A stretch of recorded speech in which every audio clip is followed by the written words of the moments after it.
پھر ان میں خط کو چھپایا، پھر اس پر اپنی ایک مینڈھی بٹ دی، پھر دونوں مینڈیوں کو کھلا چھوڑ دیا جن میں خط اچھی طرح چھپ گیا۔ پھر وہ اپنی مہم کو مکمل کرنے کے لیے مکہ کی جانب چل پڑی۔ جو لوگ راستوں کی نگرانی اور گزرنے والوں کی دیکھ بھال کرنے پر مقرر تھے، ان میں سے کسی نے بھی اس کو مدینہ چھوڑتے وقت نہ دیکھا، اس لیے وہ مدینہ چھوڑنے میں کامیاب ہو گئی۔ ہاں، ابھی یہ جاسوسہ ذوالحلیفہ پہنچنے نہ پائی تھی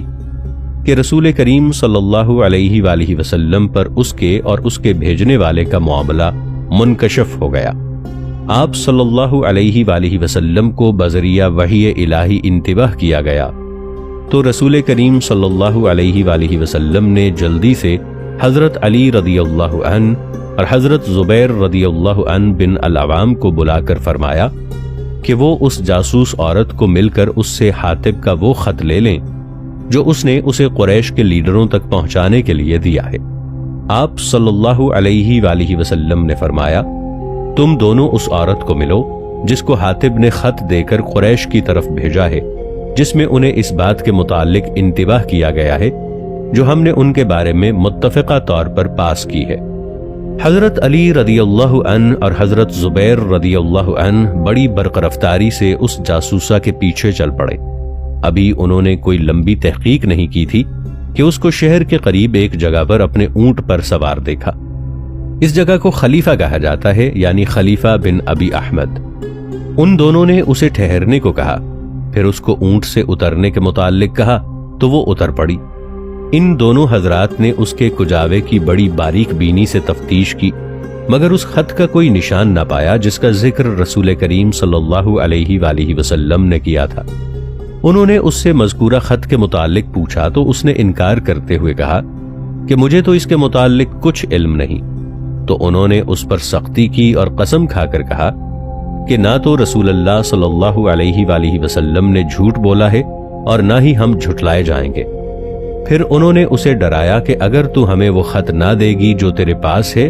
تو پھر ہم تیری تلاشی لیں گے، خواہ اس کے لیے تیرے کپڑے اتارنے پڑیں۔ جب اس نے ان کی سنجیدگی کو دیکھا تو ہمت جواب دے گئی اور اس نے خط کا اعتراف کر لیا۔ پھر اس نے ان دونوں حضرات سے مطالبہ کیا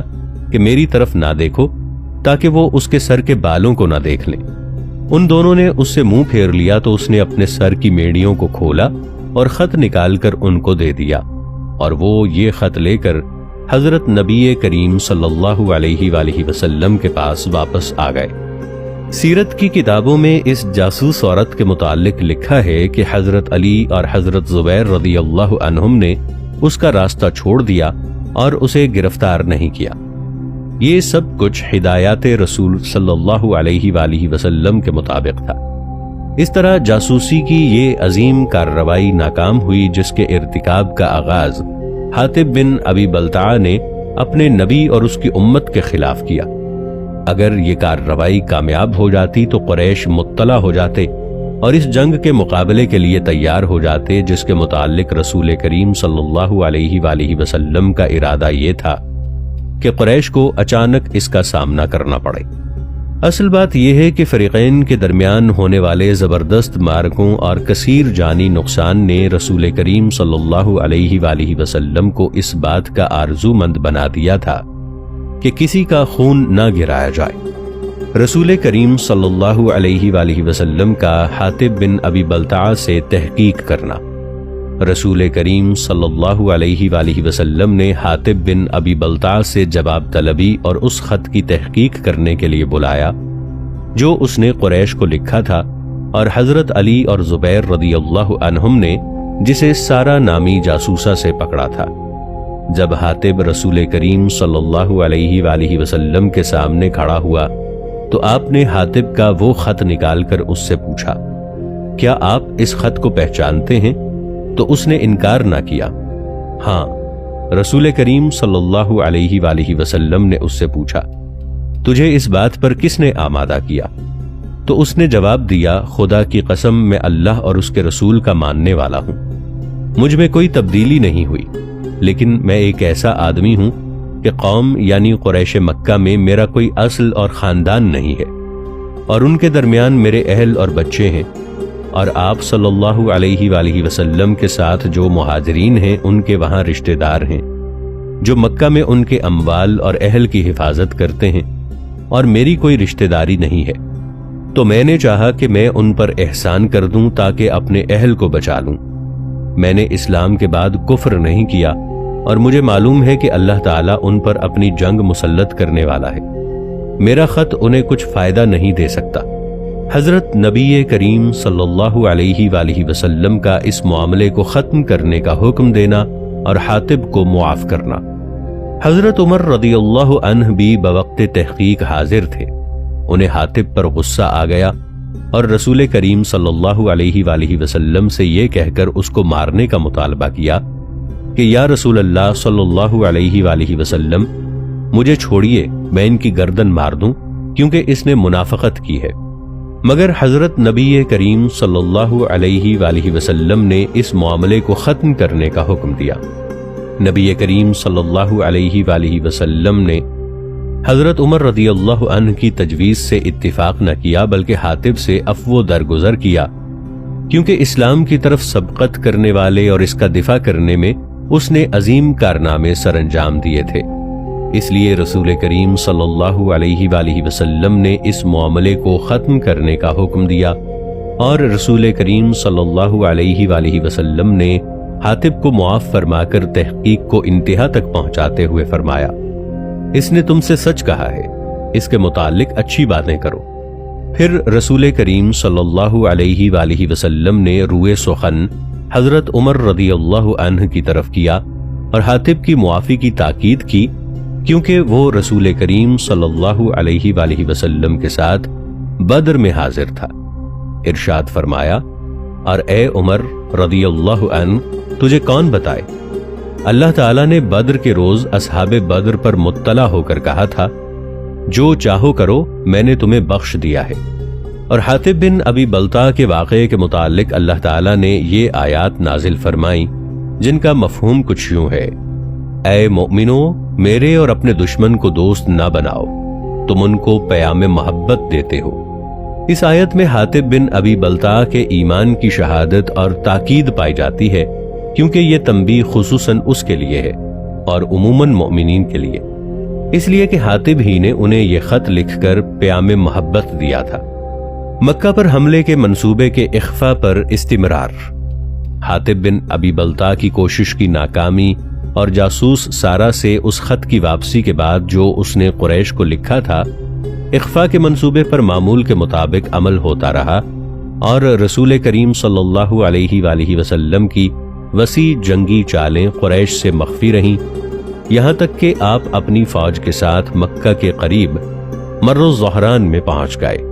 اسی طرح عام صحابہ اور فوج کی بڑی تعداد کو جو 10,000 جانبازوں پر مشتمل تھی،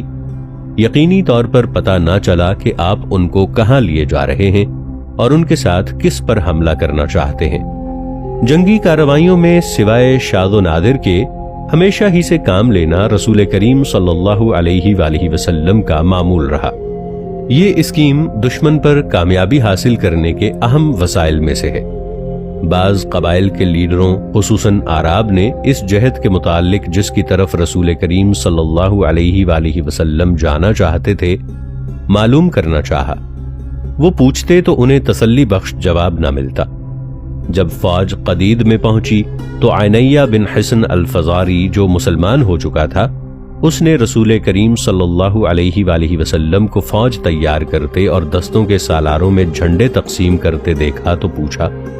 یا رسول اللہ صلی اللہ علیہ وآلہ وسلم، آپ کہاں جانا چاہتے ہیں؟ رسول کریم صلی اللہ علیہ وآلہ وسلم نے صرف اتنا جواب دیا، جہاں اللہ چاہے گا۔ کعب بن مالک جو رسول اللہ صلی اللہ علیہ وآلہ وسلم کے شاہ سوار اور اسلام کے نعت و شاعر تھے، انہوں نے کوشش کی کہ وہ صحابہ کے واسطے معلوم کریں اور رسول اللہ صلی اللہ علیہ وآلہ وسلم سے اس جہد کا علم حاصل کریں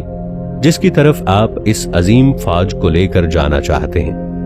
مگر انہیں بھی کامیابی نہ ہوئی۔ سیر و مغازی کی کتب سے مستفاد ہوتا ہے کہ رسول کریم صلی اللہ علیہ وآلہ وسلم نے خاموشی اختیار کیے رکھی اور آپ کے اصحاب کو کچھ پتہ نہ تھا کہ آپ ان کو کہاں لیے جاتے ہیں، یہاں تک کہ حضور حرم کی حدود کے قریب پہنچ گئے۔